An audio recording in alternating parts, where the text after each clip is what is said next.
A Canticle for Leibowitz. Alleluia, Alleluia. Part 13 of a series in 15 parts. Adapted from a novel by Walter Miller, Jr. Alleluia, Alleluia.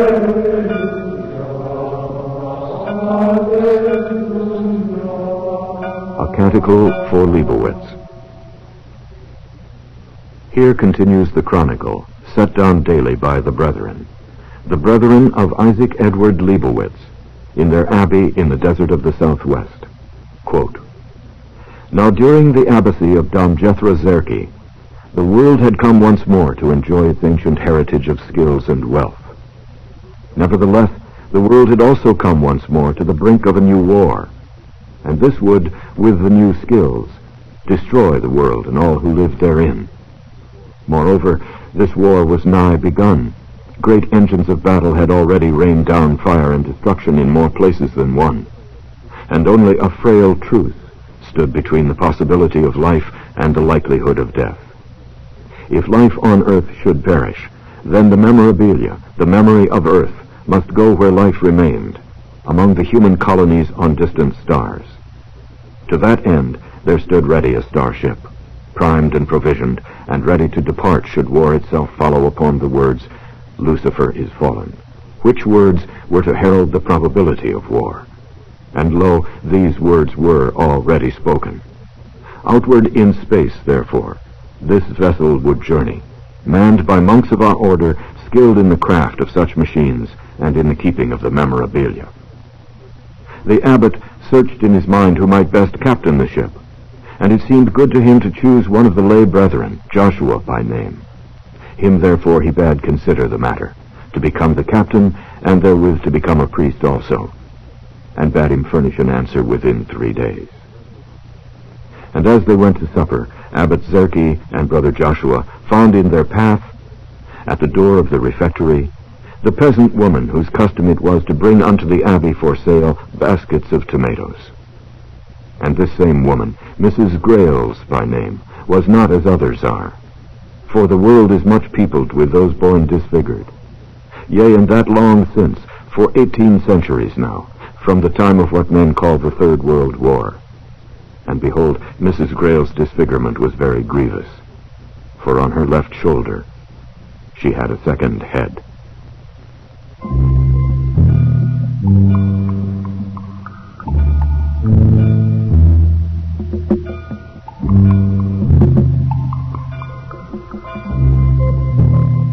It was a small head. It never opened its eyes. It gave no evidence of sharing in her breathing or her understanding. It rolled uselessly on one shoulder, blind, deaf, mute. Perhaps it lacked a brain. There was no sign of independent consciousness or personality. Her other face had aged, grown wrinkled, but the superfluous head had the features of infancy, although toughened by the gritty wind, darkened by the desert sun. Oh, evening, Father Zerke. A most pleasant evening to you. Well, hello, Mrs. Gray. And to you, brother. Good evening. A minute, Father. Only a minute for an old tomato woman, if you have it to spare. Why, of course, I'd be glad to talk to you. Here, Father, here. Take a little something for your poor boy. Oh, here. no, Mrs. Grayles, you shouldn't feel any need to do that. Here, take of it. Take of it. Oh, I know as how you always say, "Bye, fret." But I be not so poor as you might think on me. And you do good work. Well, thank you, but I if can't. If you don't take of it, that no good man of mine will have it from me and do him the devil's work. Please, Miss... Here I sold my tomatoes, and I got my price, near. And I bought my feed for the week, and even a play pretty for Rachel. Oh, I want you to have of it. All right, thank you. Now, Father, a minute more, and I'll keep you no longer. Surely. It's little Rachel I wanted to see you about. There's the baptism and the christening to be thought of, and I wish to ask you if you do the honor. Mrs. Grayles, go see your own parish priest. He should handle these matters, not I. I have no parish, only the abbey. Oh. Talk to Father Cello at St. Michael's. It has to be recorded in your own parish. Only as an emergency could I handle it.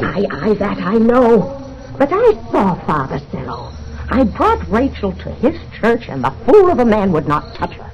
He refused to baptize Rachel? That he did, the fool of a man. Mrs. Grayles, he's no fool. I know him well. He must have his reasons for refusing. If you don't agree with his reasons, then see someone else. Talk to the pastor at St. Maisie's, perhaps. And that, too, have I done. And there isn't a one anywheres as'll have anything to do with her. All right, I'll tell you what. I'll call Father Cello for you, but that's all I can do. And we'll see you again, I'm sure. Oh, thank you kindly. And beg your shrewdness for keeping you. Good night, Mrs. Grayles. Oh, good night, Father. Good night, brother. Oh, good night, Mrs. Grayles. Why were you staring at her like that, Brother Joshua? I thought it rude. Didn't you notice? Notice what? And you didn't notice. Well, let it pass. But who is Rachel?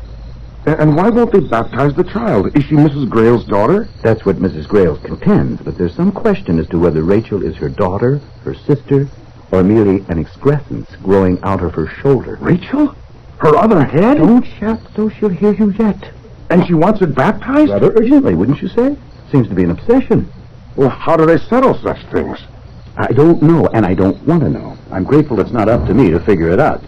The old-timers say Rachel wasn't there when Mrs. Grayles was born. Is that true? Perhaps. Some are willing to tell it under oath. How many souls has an old lady with an extra head? A head that just grew. Things like that cause ulcers in high places. What was it you noticed? I mean, why were you staring at her like that? It smiled at me. What smile? Rachel. She smiled. I thought she was going to wake up. Oh, come on. No, she smiled. You imagined it. Yes, my lord. Then look like you imagined it. I can't, my lord. Let's go on inside.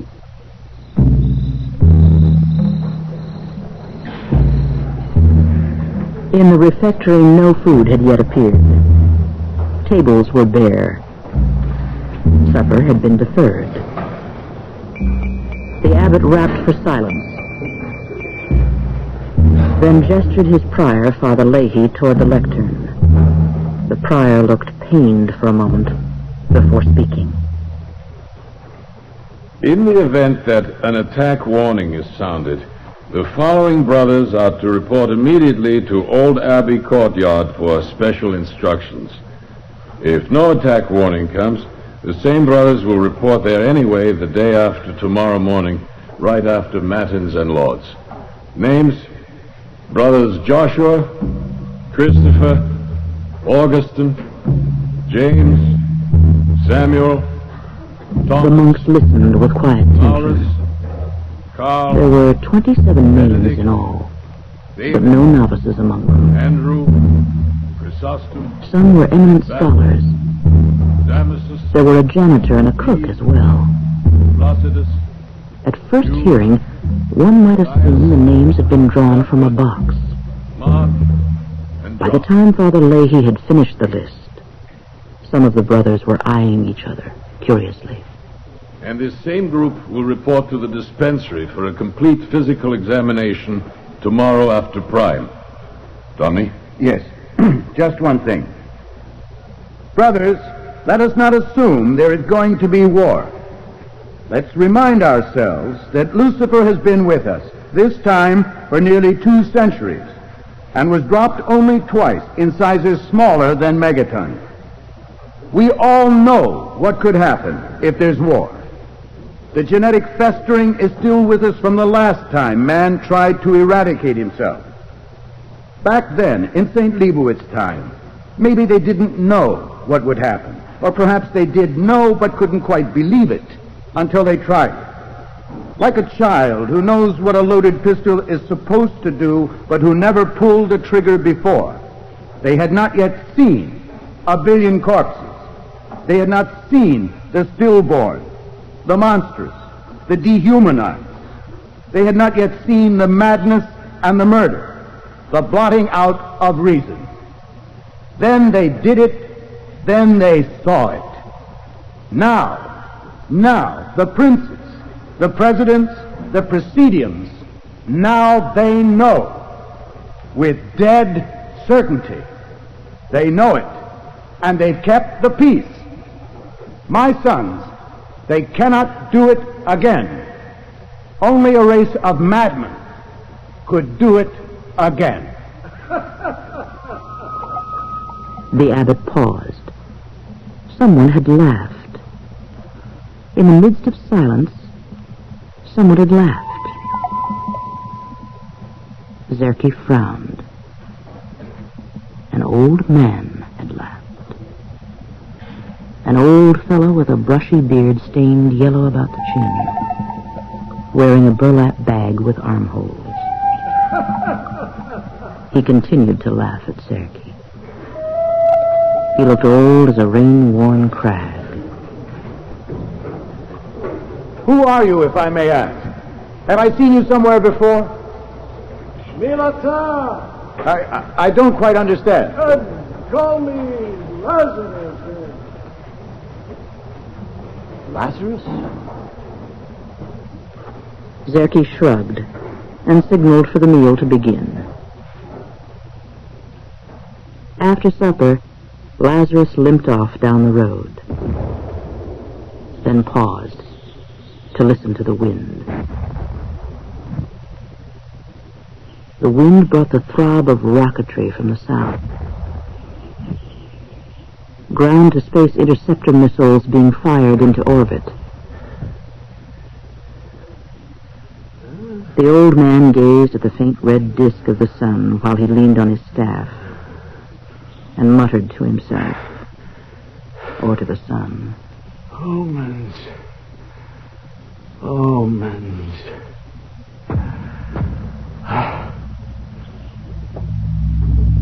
That night was a troubled night.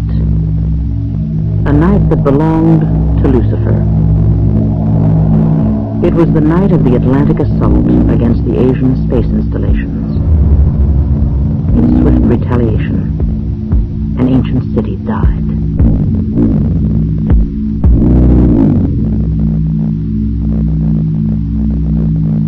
This is your emergency warning network, bringing you the latest bulletin on the pattern of fallout from the enemy missile assault on Texarkana. Outside of the disaster area, The following day, Brother Joshua found the abbot listening to the government radio. You sent for me, Dominique? Yes, sit down.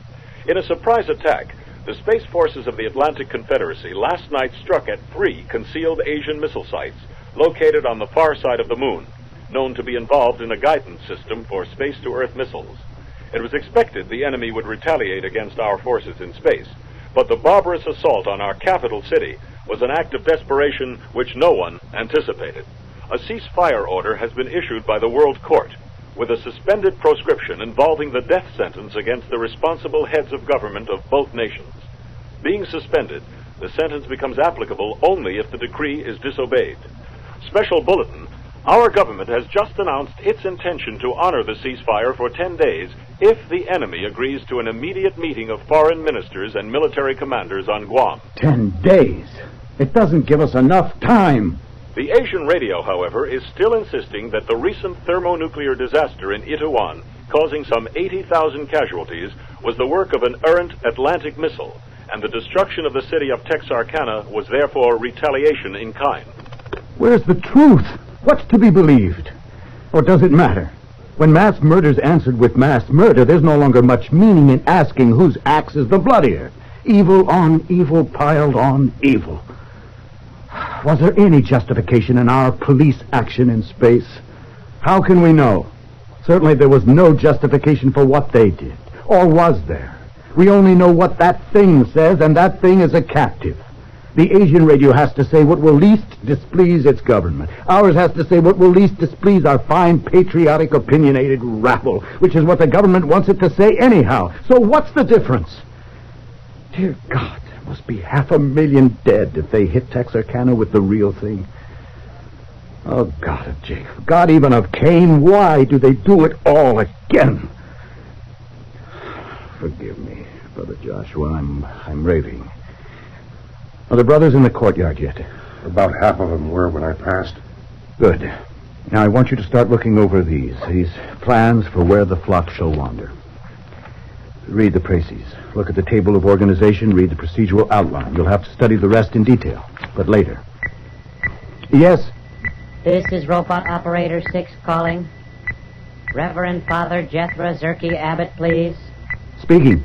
Urgent priority wire from Sir Eric Cardinal Hofstraff, New Rome. Shall I read?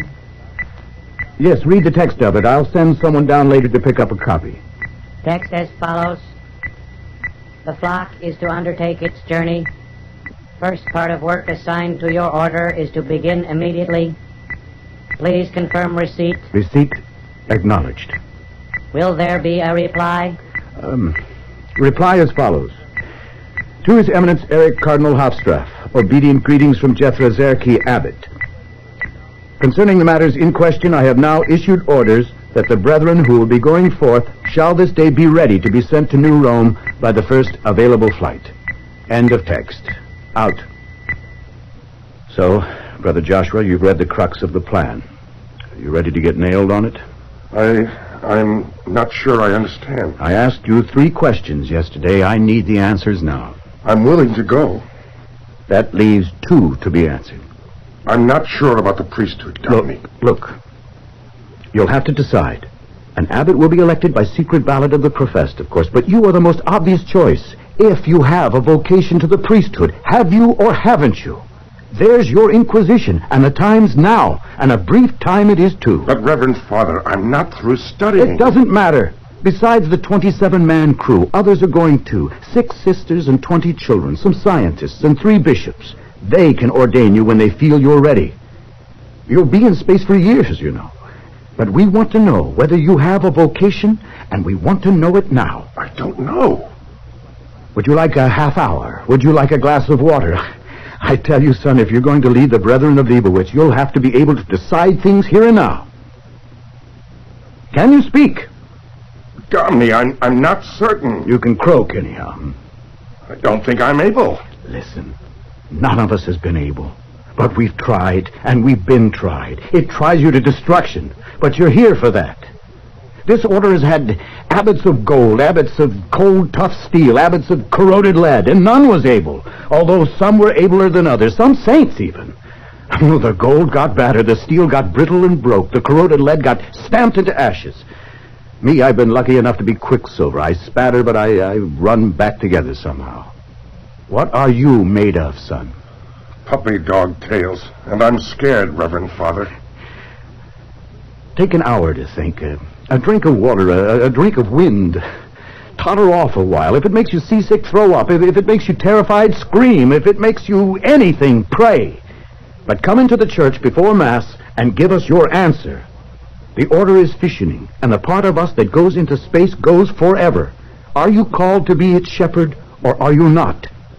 Go and decide. I guess there's no way out. Of course there is. You have only to say, I'm not called to it. Then somebody else will be elected, that's all. But go, calm down, and come to us in the church with a yes or a no.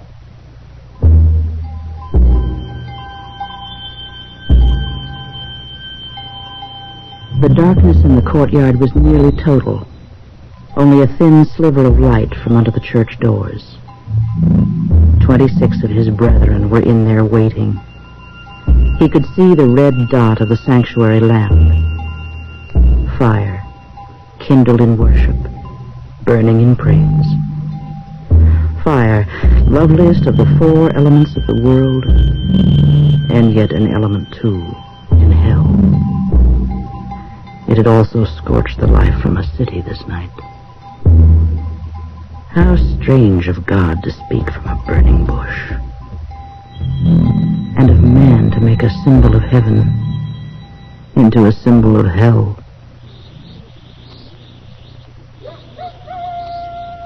He peered up at the stars of morning. Well, there would be no Edens found out there, they said.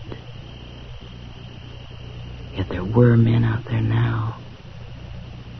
Men who looked up to strange sun in strangest skies, gasped strange air, tilled strange earth, where it was even less like paradise than earth had been.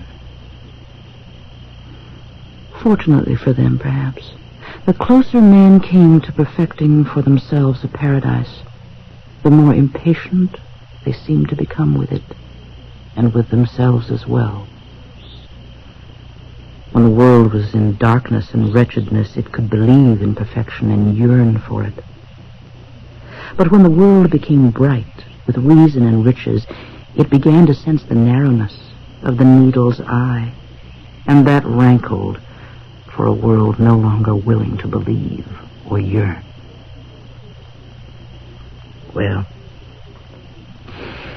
they were going to destroy it again, were they? This garden earth, civilized and knowing, to be torn apart again that man might hope again in wretched darkness. And yet the memorabilia was to go with the ship. Was it a curse? It was no curse, this knowledge, unless perverted by man, as fire had been this night.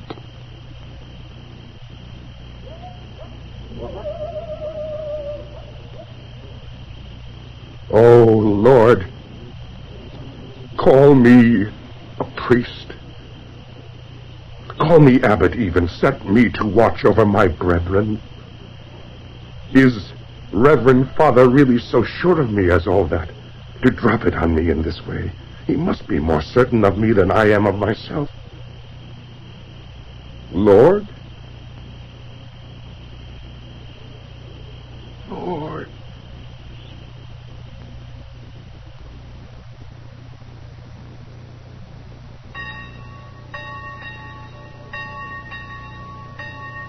Dawn, time to tell the abbot.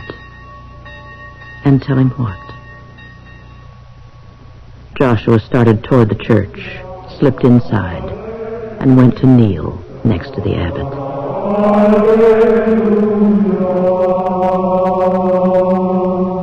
Well, Brother Joshua, are we to lay upon thee the burden of this office? If they want me, Reverend Father, I shall accept. You're certain? If they choose me, I shall be certain. Good enough.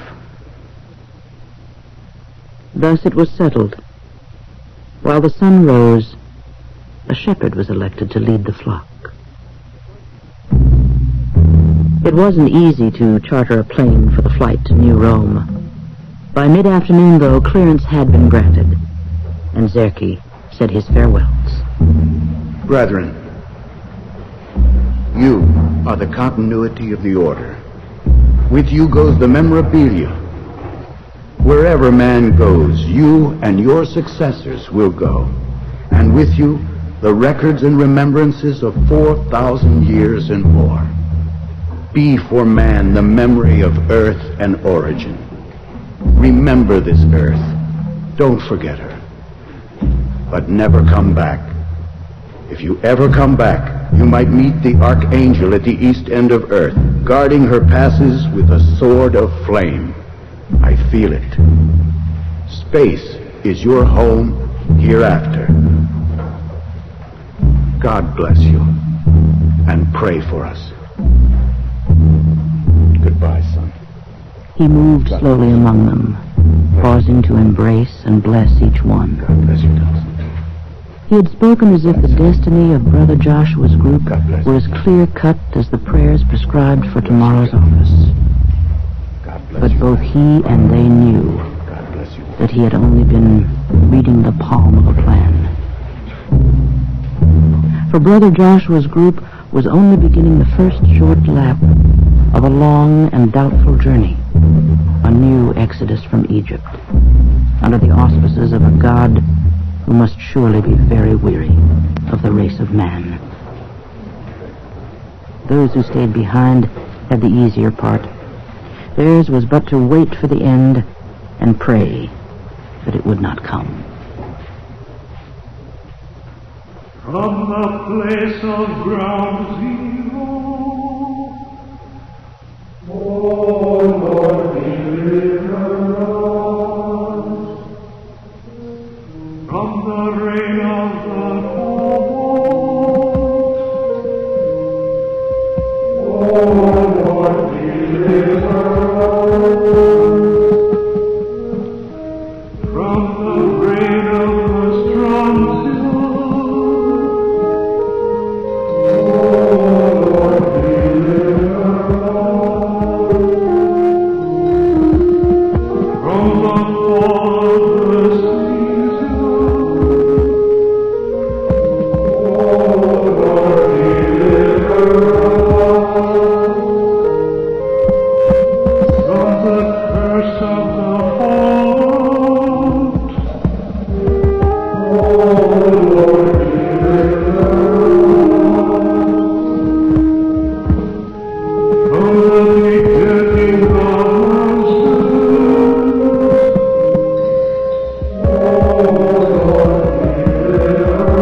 A Canticle for Leibowitz, Part 13 of a series in 15 parts.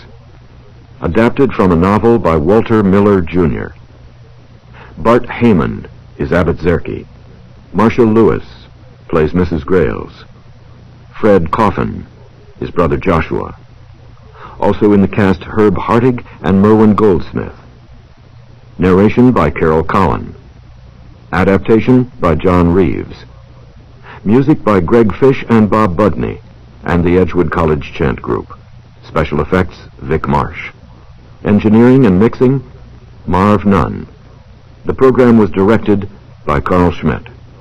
A Canticle for Leibowitz is produced by Marv Nunn and Carl Schmidt for WHA and NPR.